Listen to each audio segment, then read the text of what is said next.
আসসালামু আলাইকুম। আশা করি সবাই ভালো আছেন। আমাদের থেকে ঘি কেন নেবেন? এই দেখুন, যেমন সুন্দর রং ঠিক তেমনই দানাদার। আশা করি যে একবার নেবেন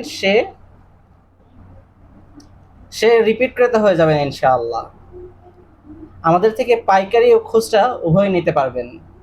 পাইকারি মিনিমাম ৫ কেজি নিয়েই আমাদের থেকে ব্যবসা শুরু করতে পারবেন ইনশাআল্লাহ।